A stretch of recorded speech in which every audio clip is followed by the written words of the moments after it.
The jury in Ghislaine Maxwell's trial has begun its deliberations after footage of Jeffrey Epstein's mansion in Florida was shown in court ahead of closing arguments.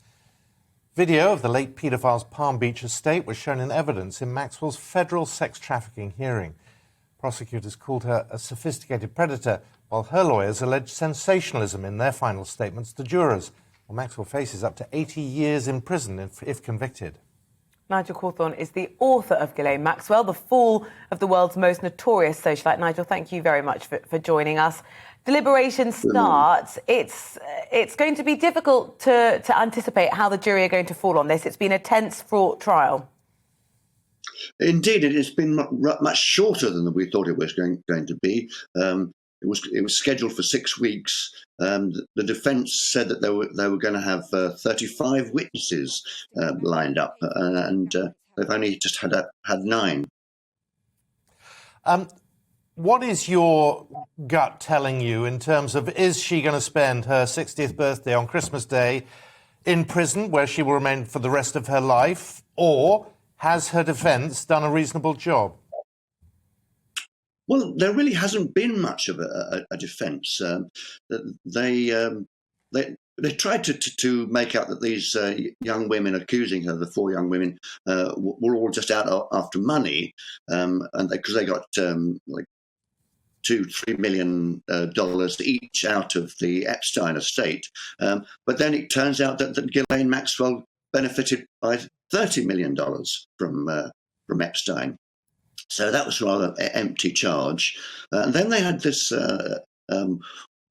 professor from California who's a pioneer in this thing called false memory syndrome, which is a condition that's not recognised by the American Psychological Association.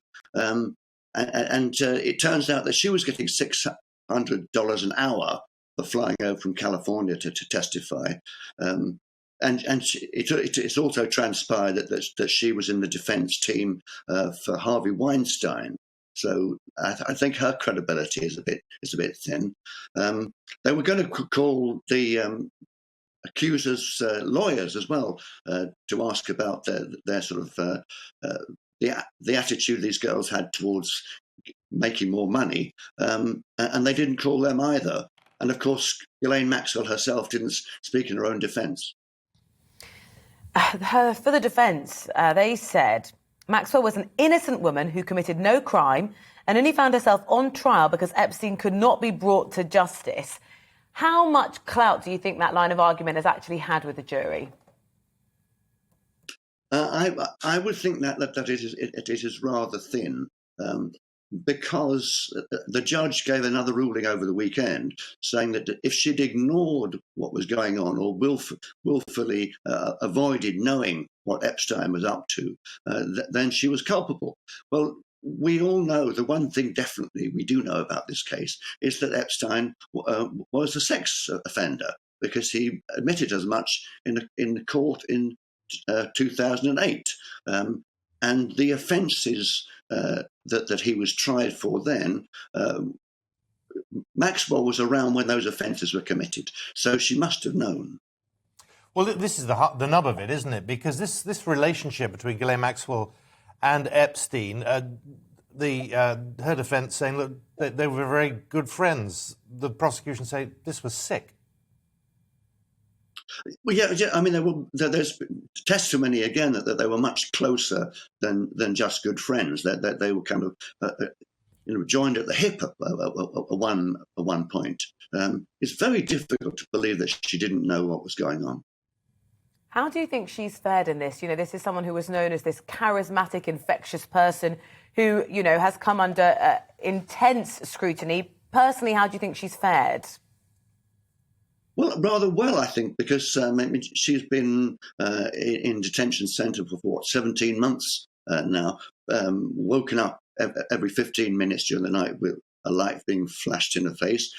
She's been practically in solitary confinement, and she's come through that rather well, I think. Her brother says that she's rather fragile because of the experience, but in the courtroom she seemed quite chatty and communicating with her lawyers and with her family.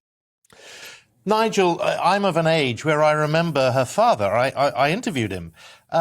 what he did destroyed the lives of many who had pensions with Mirror Group. And for them, the idea of Maxwell's daughter being a socialite and having this sort of lifestyle is an affront. But does she get a bad rap, a bad press, because of who her father was? Well, it certainly can't have helped, but then she suffered from him as well. He was a well-known monster. She was born at the time when his favourite son, the oldest brother, Michael, died, and she was practically ignored for the first few years of her life, to the point where she went to her mother and said, "Mummy, I exist." I mean, how bad is the start of life is that? And then she was hired. She went to work for her father, who alternately pampered and bullied her.